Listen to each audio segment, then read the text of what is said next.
Every HMO room needs to be an ensuite room.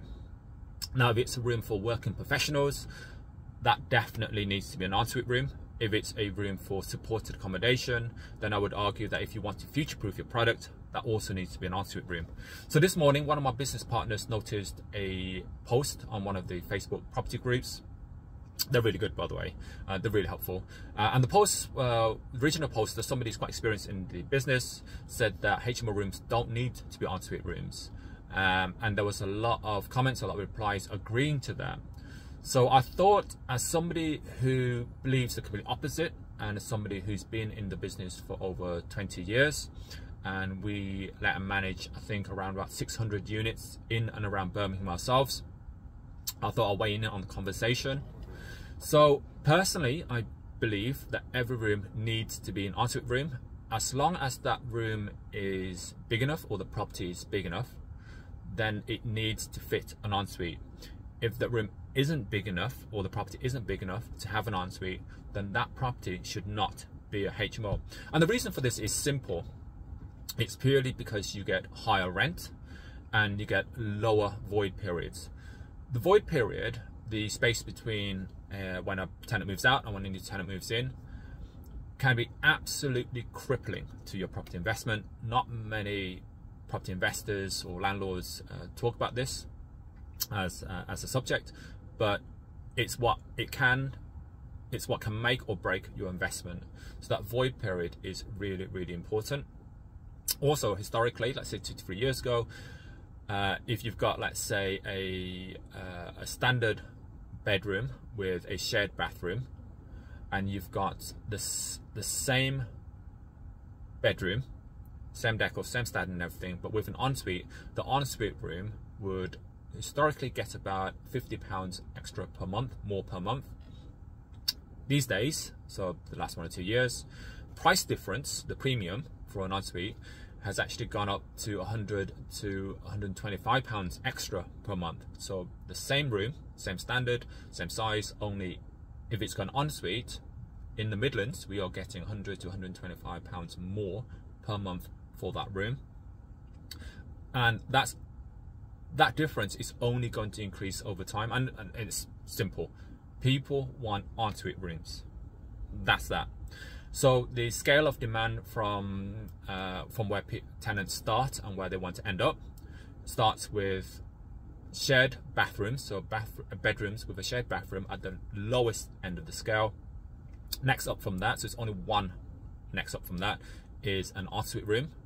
After that would be a larger ensuite room, ideally with a tea station, so an ensuite room with a tea station. A tea station is essentially a room, essentially a work counter with a cabinet where you can store your food, and underneath an under counter fridge freezer. So that plus an ensuite. One up from that would be a studio, so that would be the same room, ideally larger, with a ensuite and a tea station and a cooking facility, so and a hob and an oven. And then after that would be a 1 or 2 bedroom apartment, and after that would be a 2 or 3 bedroom house. So as you can see, in terms of demand and where people start off, it's a room with a shared bathroom is right at the bottom. And when you're in that market, that's only going to attract people at the lower end of the market. So that comes with its own challenges. Now, if you can afford it, definitely put an ensuite in that bedroom. Now, I appreciate that with ensuite rooms, you do get a lot of leaks. Let's say if you've got a room of property with 6 rooms, 6 ensuite rooms, you're just going to get a lot of leaks. But that is part of the cost of doing business, and the returns you'll get, both in terms of rent per month for the room and also the lower void period, will more than make up for it. In property investing, you have to think long term. You have to future-proof your product, and ideally you want to be aiming at the upper end of the market, or medium to upper end of the market, and not the lower end of the market. With rooms that are not ensuite, generally what will happen is at the start, when it's done up, shiny, sparkly, everything, it will get a premium, and that could provide a false sense of security for the landlord or the investor. After a while, that room with a shared bathroom, not due to the lower demand, was the asking rent will start to slip, and you start to get a bit more desperate. And when you do, you'd have to start reducing your rent, or your rent won't go up as much at a good rate as the ensuite equivalent. So your rent will start to slip, basically, because demand are much less. When your rent start to slip, your product in the market will also start to slip, and its target audience will start to slip. So now you're exposed to the lower end of the market, which means you're exposed to much higher risk. It's pretty much inevitable. When that happens, you will have all sorts of headaches. You've got high maintenance, higher household headaches, longer voids, you name it.